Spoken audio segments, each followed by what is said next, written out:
ಇನ್ನು ಕೇಂದ್ರ ಸರ್ಕಾರ ಅಶ್ಲೀಲ ಆ್ಯಪ್ಗಳನ್ನು ಬ್ಯಾನ್ ಮಾಡಿರುವಂಥದ್ದು ನೋಡಿ. ಕೇಂದ್ರ ಸರ್ಕಾರ ಅಶ್ಲೀಲ ಆ್ಯಪ್ಗಳನ್ನು ಬ್ಯಾನ್ ಮಾಡಿದೆ. 10 ಅಪ್ಲಿಕೇಶನ್ಗಳನ್ನು ಬ್ಯಾನ್ ಮಾಡಿರುವಂಥದ್ದು ಇದೀಗ ಕೇಂದ್ರ ಸರ್ಕಾರ. ಅಶ್ಲೀಲ ಆ್ಯಪ್ಗಳನ್ನು ಕೇಂದ್ರ ಸರ್ಕಾರ ಬ್ಯಾನ್ ಮಾಡಿದೆ. ಉಲ್ಲು, ALTT, ಬಿಗ್ ಶಾಟ್ ಸೇರಿ ಹಲವು ಆ್ಯಪ್ಗಳನ್ನು ಬ್ಯಾನ್ ಮಾಡಲಾಗಿದೆ. ಅಶ್ಲೀಲ ವಿಷಯವನ್ನು ಪ್ರಕಟಿಸಿದ 19 ವೆಬ್ಸೈಟ್ಗಳನ್ನು ಇದೀಗ ಬ್ಯಾನ್ ಮಾಡಿದೆ. 57 ಸಾಮಾಜಿಕ ಮಾಧ್ಯಮ ಹ್ಯಾಂಡಲ್ಗಳನ್ನು ಕೂಡ ನಿಷೇಧಿಸಿರುವಂಥದ್ದು.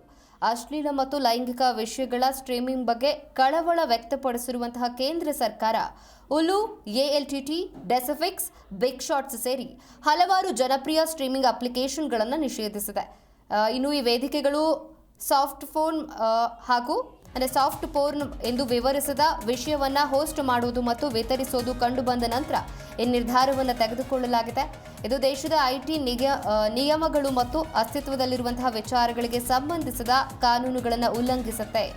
ಕಾಮ ಪ್ರಚೋದಕ ವೆಬ್ಸೈಟ್ ಸರಣಿಯ ಸೋಗಿನಲ್ಲಿ ಸಾಕಷ್ಟು ವಿಷಯ ನಿಯಂತ್ರಣವಿಲ್ಲದೆ ಅಪ್ಲಿಕೇಶನ್ಗಳನ್ನು ವಯಸ್ಕ ವಿಷಯವನ್ನು ಪ್ರಸಾರ ಮಾಡ್ತಿದೆ ಅಂತ ಸೂಚಿಸುವ ಹಲವಾರು ದೂರುಗಳು ಮತ್ತು ವರದಿಗಳ ಮೇಲೆ ಇದೀಗ ಈ ಅಪ್ಲಿಕೇಶನ್ಗಳನ್ನು ಕೇಂದ್ರ ಸರ್ಕಾರ ಬ್ಯಾನ್ ಮಾಡಿರುವಂಥದ್ದು.